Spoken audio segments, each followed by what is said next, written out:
Irmãos, hoje nós estamos no nosso 9º dia de consagração e o tema de hoje está chegando aí o tema,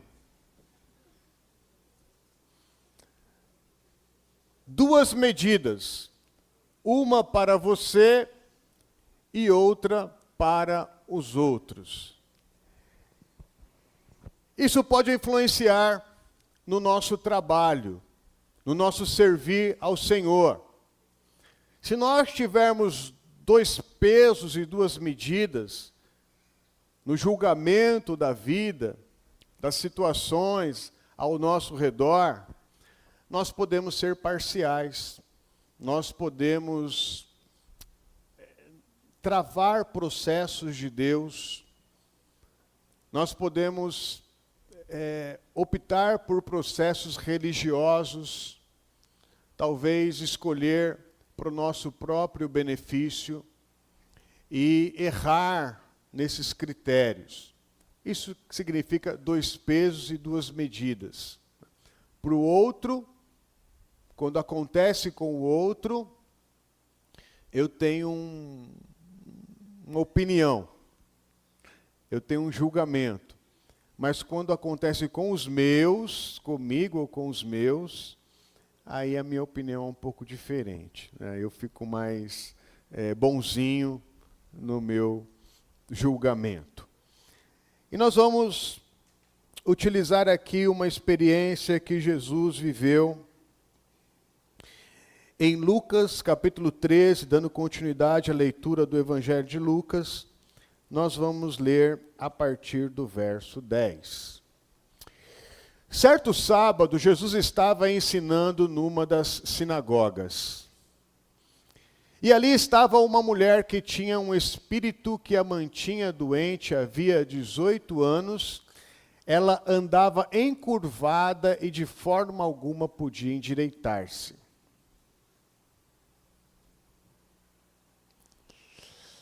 Ao vê-la, Jesus chamou-a à frente e lhe disse: mulher, você está livre da sua doença. Então lhe impôs as mãos e imediatamente ela se endireitou e passou a louvar a Deus. Hoje quem está me atrapalhando são essas duas aqui, ó. Vou mais para frente. Indignado, porque Jesus havia curado no sábado, o dirigente da sinagoga disse ao povo: há 6 dias em que se deve trabalhar. Venham para ser curados nesses dias, e não no sábado. O Senhor lhe respondeu: hipócritas, cada um de vocês não desamarra no sábado o seu boi ou jumento no estábulo e o leva ali para dar-lhe água? Então, esta mulher, uma filha de Abraão, a quem Satanás mantinha presa por 18 longos anos, não deveria, no dia de sábado, ser libertada daquilo que aprendia? Tendo dito isso, todos os seus oponentes ficaram envergonhados, mas o povo se alegrava com todas as maravilhas que ele estava fazendo. Até aqui, irmãos, vamos lá. Vamos voltar lá para o 10. Jesus estava numa sinagoga, né, o 10 e o 11, resumindo aqui. Jesus estava numa sinagoga e a reunião da sinagoga era no sábado. E o sábado, na religião judaica, ele era totalmente dedicado a Deus. Ou seja, não se podia trabalhar no sábado. Era sagrado, era um dia de descanso. Existiam diversas regras em relação ao sábado. Nem esquentar comida não podia, nem desatar um animal não podia. Havia a quantidade de passos certos que você podia dar naquele dia. Era um dia religiosamente consagrado a Deus. Era o sábado. dedicado a Deus. Por isso que as reuniões para falar das coisas de Deus eram realizadas nas sinagogas no sábado. Guardando as devidas proporções, eu me lembro que o domingo para o cristão, principalmente num tempo passado, era muito rigoroso. Para o cristão, tanto católico como crente, o domingo era um dia consagrado, era um dia muito especial, era um dia que não se trabalhava. Por isso é o dia de descanso semanal na agenda cristã. Embora hoje isso já não seja tão rigoroso e tão verdade assim. Mas para que a gente possa entender. E no sábado, havia ali uma mulher que Jesus chama à frente, e eu não vou me ater exatamente sobre isso, mas ele chama essa mulher à frente porque ela estava 18 anos, né? O verso 11 já diz isso. 18 anos encurvada. Ela estava impossibilitada de se endireitar. Não era uma condição normal. 18 anos. O texto fala 2 vezes sobre esse tempo tão longo, 18 anos. Certamente esta mulher era uma mulher que as pessoas conheciam. E essa informação se espalhou. 18 anos que essa mulher está nessa condição. Quando ela chegava naquele ambiente, as pessoas talvez nem falassem mais o nome dela, ou usassem um adjetivo, né? Já vem a encurvada, já vem aquela encurvada, né, vão ficar longe dela, porque ela é meio esquisita, não consegue louvar Deus, não consegue adorar Deus. Então ela estava há muito tempo assim, e certamente aquela comunidade a conhecia. E nunca houve uma resposta para ela. Então, irmãos, essa situação, para Jesus, ela era prioridade, prioritária, era urgente. Se Jesus estava ali, e a mulher estava ali, e Jesus, ele sempre vai fazer o bem, ele chama aquela mulher e a liberta daquele espírito que a mantinha prisioneira. Ele desamarra, ele desata, ele liberta essa mulher. Inclusive a palavra que é dita é essa, não é você vai ser curada, mas seja liberta. Ela foi liberta, como um laço fosse tirado ali da vida dela, aquilo que Satanás a oprimia, e ela foi curada daquela posição que ela se encontrava. Já o 12 e o 13 vai narrar, né, essa misericórdia de Jesus. Ele a enxerga, ele a vê, né, enquanto talvez ela fosse uma anônima, porque na sinagoga os homens sentavam na frente, as mulheres atrás, e Jesus a chama, a destaca, mostra, né, a importância dela. E a liberta, né? Você seja livre dessa doença. Impôs as mãos e ela foi curada imediatamente. E o resultado disso, louvou ao Senhor, né? Passou a louvar ao Senhor. Isso é maravilhoso, né? O resultado dessa cura foi louvar ao Senhor, a direção da gratidão ao Senhor. E aí, o que acontece com os religiosos diante dessa condição? O verso 14 fala assim: indignado porque Jesus havia curado no sábado, o dirigente da sinagoga disse ao povo, ele tentou ensinar as leis, as regras, há 6 dias em que se deve trabalhar, venham para ser curados nestes dias, e não no sábado. Então, primeira coisa é que esse homem, ele era tão preso à religiosidade, à religião, ele era tão acorrentado a essa lei, que ele não conseguiu ficar feliz, como o povo comum ficou feliz. Ele não conseguiu ficar feliz, alegre, porque a mulher foi liberta Depois de tanto tempo, ela foi liberta, ela foi curada. A Bíblia fala que ele ficou indignado com aquilo que Jesus fez. E ele queria encontrar um argumento. Queria encontrar um argumento teológico, um argumento... porque ele era o líder ali. Ele era aquele que estava ali há muito tempo sem dar uma solução para aquele problema. Liderança religiosa, quando ela é hipócrita, como Jesus fala para ele depois, né? Ela pode tentar usar a autoridade para manipulação, usar a autoridade para colocar medo nas pessoas, usar a autoridade para amordaçar pessoas, usar a autoridade ou o púlpito para atacar pessoas, direta, mas muitas vezes indiretamente. Né? Falar coisas que não deveriam ser faladas de púlpito. Isso é muito sério, né, irmãos? Porque é um trabalho. Né? Eu, por exemplo, estou fazendo um trabalho com vocês aqui durante os 21 dias. Eu falo com vocês bastante. E aqui é o único lugar que eu falo, viu, irmãos? Todo mundo que me conhece sabe que se eu estiver em outro ambiente, eu não falo, eu só vou escutar. Mas aqui eu falo. Mas quem fala corre risco, sim, de tropeçar nas palavras, tentar manipular, colocar medo, jogar indireta. E isso é tão perigoso, né? Esse homem aqui está fazendo isso. E quando ele diz, venham nestes dias e não no sábado, é o máximo da hipocrisia. A mulher estava 18 anos naquela condição.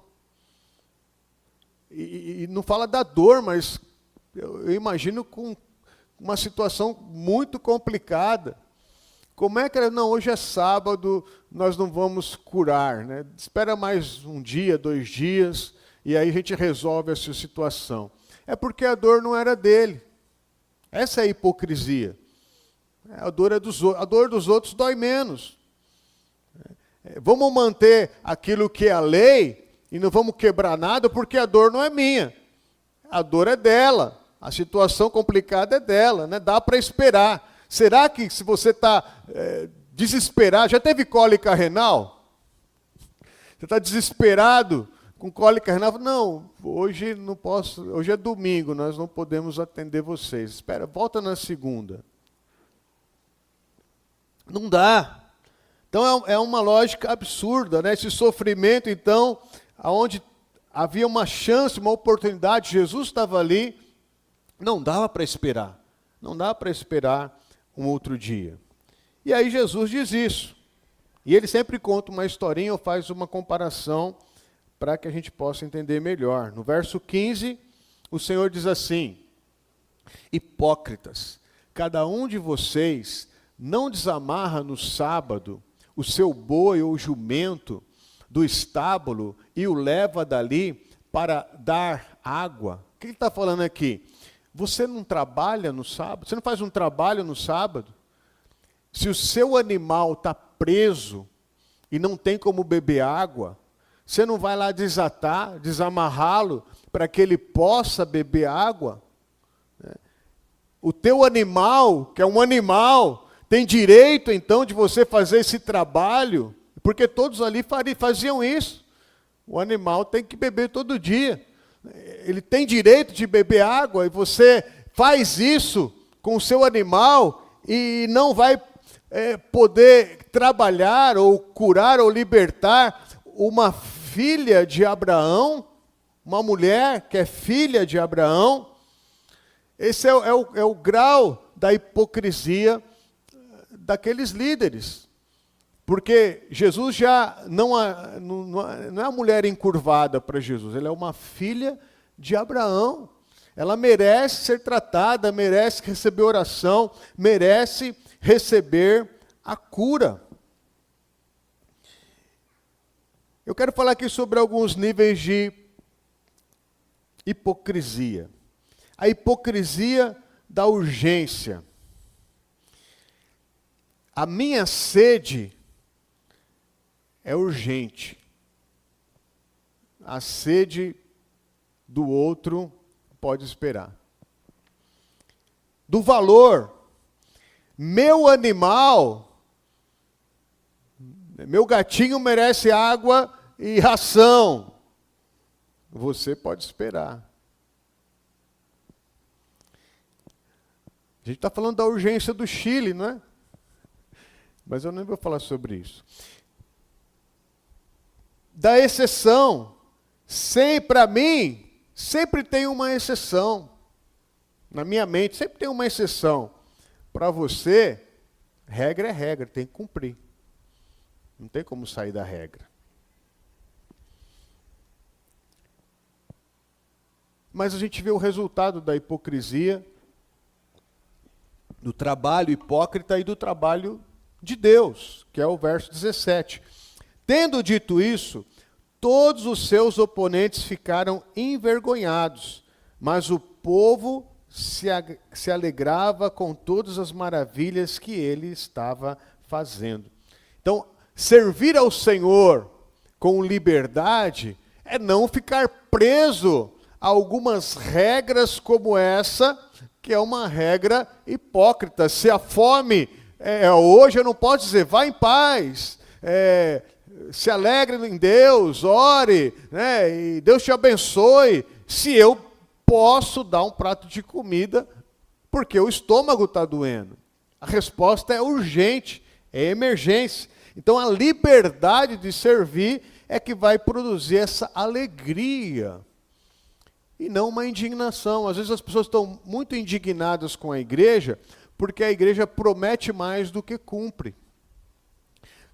Declama muitas coisas, promete muitas coisas, libera muitas palavras, mas não cumpre.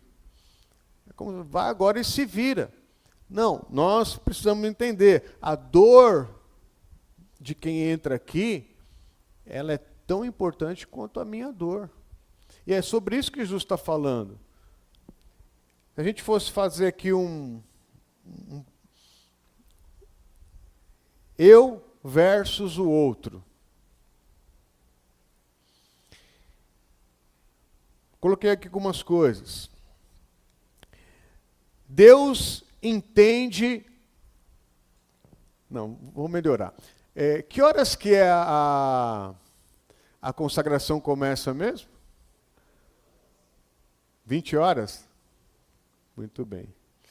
Pergunta agora, que horas que o culto de domingo das 18 horas começa?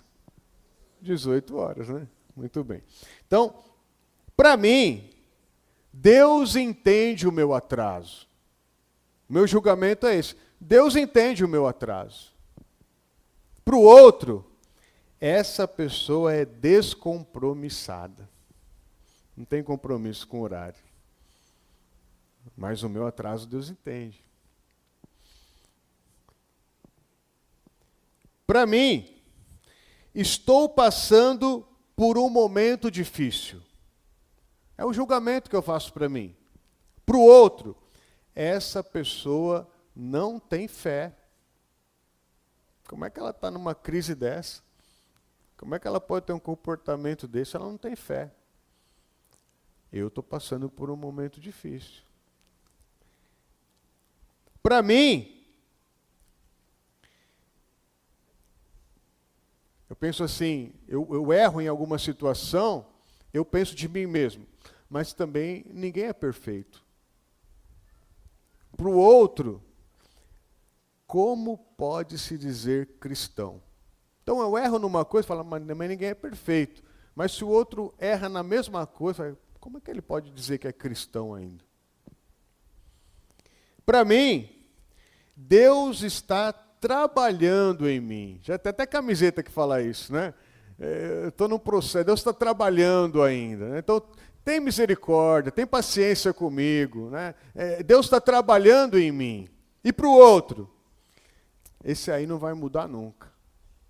Esse daí não vai mudar nunca. Para mim, eu preciso de graça, a graça de Deus. O outro precisa de disciplina. É isso que ele precisa, né? Disciplina para tomar jeito na vida dele. Então, esse 2 pesos e 2 medidas vai nos transformando em pessoas hipócritas.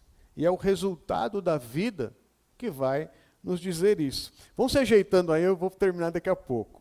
Mas eu quero contar uma história para vocês real.